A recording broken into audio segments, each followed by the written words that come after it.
We continue Operation Barbarossa from where we left off.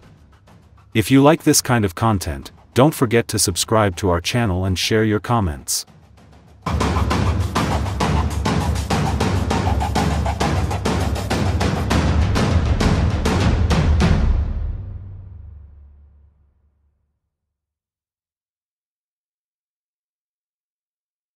If you are ready, here we go. 600,000 Russian soldiers were captured in the Kiev region by the army entering Ukraine. The invasion of Ukraine was completed by the end of September and the Germans turned their attention to Moscow. Approaching the capital, the Germans completed two more major sieges at Bryansk and Vyazma and took another 665,000 prisoners of war. But it was only at the end of October that they reached the front of Moscow and the Russian winter began to take its toll. Tanks and motorized vehicles could not operate in the bitter cold, troops were exhausted and the Germans were completely unprepared for winter conditions. As the Russian army retreated, it destroyed bridges, rail lines, and the entire transportation network. As the German army retreated deeper and deeper into Russia, it was unable to maintain its logistics.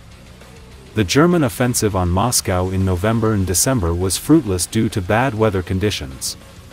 German troops got close enough to see the city but could not breach the defenses. The Russians counterattacked on December 6th and the Germans were forced to retreat some 200 kilometers west of the capital. In the battles throughout 1941, German casualties amounted to over 1 million. Russian losses were much greater. The Red Army lost more than 3 million men and more than 20,000 tanks. Russian civilian casualties were horrendous. In besieged Leningrad alone, more than 600,000 people died of hunger and cold. Despite all these losses, the Russians were able to continue the war. One of the main reasons for the failure of the invasion was that German planners miscalculated the reserves that could be brought in from deep inside Russia. By the end of 1941, the Russians had increased their fighting strength to about 300 divisions with troops brought in from Siberia and new recruits. The Germans thought that a rapid offensive and encirclement maneuvers would completely destroy the Russian forces. However, the Russian forces, which they could not encircle, combined with the reserves from the rear and formed a wall in front of the German army. As a matter of fact, Operation Barbarossa failed and Russia could not be excluded from the war. According to General Halder, chief of the German General Staff, the myth of the invincibility of the German army had been shattered. Despite all the warnings of his generals, Hitler refused to retreat and decided to wait until the spring of 1942 to take action again. The winter in Russia was going to be very difficult for the Germans. Because the necessary precautions for winter had not been taken at the beginning of the operation. By January 1942, the temperature had dropped to -35 degrees. The increasing freezing cold and snow made the conditions unbearable for the German soldiers. With the outbreak of the Russo-German War, the Soviets had joined the Allies. With the treaty signed between Russia and Britain on July 12, 1941, the two states agreed to help each other with all their might against Germany and not to make separate agreements with this country. Russia needed large quantities of war material to fight against Germany. The United States and Britain had undertaken the necessary aid. But all the roads to Russia were blocked. British and Russian troops invaded Iran in August 1941 to open a transportation route. At the end of 1941, there was another important development that decided the fate of the war. On December 7th, the Japanese Navy attacked the Pearl Harbor Naval Base in Honolulu and the United States entered the war. Hitler made a crucial mistake at this point and declared war on the United States on December 11th. The US entry into the war on the side of the Allies would completely change the balance. The German army in Russia moved again in June 1942. The offensive was to take place in two main directions. The main offensive would be on the southern flank near the Black Sea, the Caucasus oil region and Stalingrad on the Volga River. Hitler wanted the Caucasian oil for the continuation of the war, and after Stalingrad he planned to advance north and encircle Moscow from the east. The target of the German offensive on the northern flank would be Leningrad. The German offensive on the southern flank developed rapidly and the Germans reached the Caucasus in mid-July. However, the stubborn Russian defenses in the Caucasus Mountains prevented them from advancing further. They failed to capture Tbilisi and Batumi as they had planned. The German army's assault on Stalingrad began on August 23, but failed to achieve results in the face of stubborn Russian resistance. As the battle dragged on, it became a war of attrition. The Germans were running out of limited resources. The Russians, with a population of 167 million, were able to compensate for their lack of troops. Before the German invasion, they had moved their strategic factories beyond the Ural Mountains and continued to produce war material.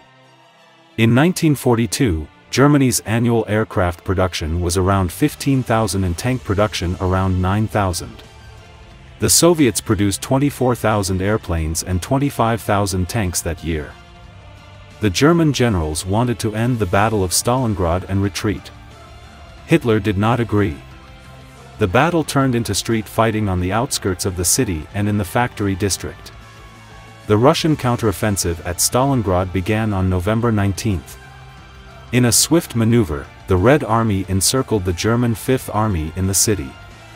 Despite their best efforts, the Germans were unable to save their besieged forces. They were forced to retreat towards Crimea and Ukraine in the face of a general offensive launched by the Russians on the entire front at the end of December. With no outside help and depleted stocks of food and ammunition, the Fifth Army surrendered on February 2, 1943. More than 130,000 German soldiers were captured by the Russians and German power was dealt a blow from which it would never recover. By February 1943, the Russians had reached the Donetsk River. German military power was growing weaker and weaker, while the Russians were increasing their forces. By May 1943, Axis forces on the Eastern Front consisted of 3,600,000 men, 1,400 tanks, and 6,400 guns. The Russians had 5,800,000 men, 6,000 tanks, and 20,000 guns.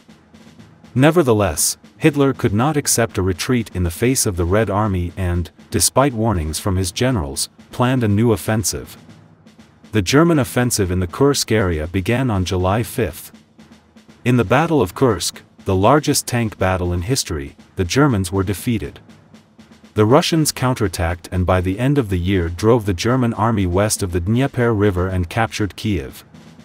The Russian advance on the Eastern Front continued throughout 1944. The Russians cleared the Baltic states from the Germans in July and Romania in August. By the end of the year the Germans had evacuated the entire Balkans.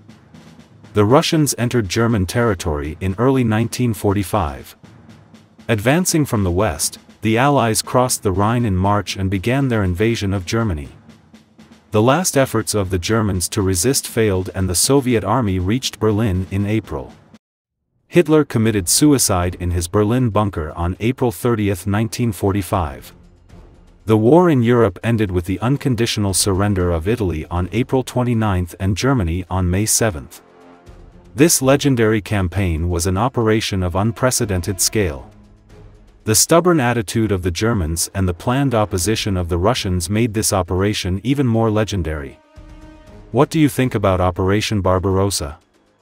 Do you think a different scenario would have been possible? What do you think was the most striking point of the operation? We care about your opinions, please share them with us.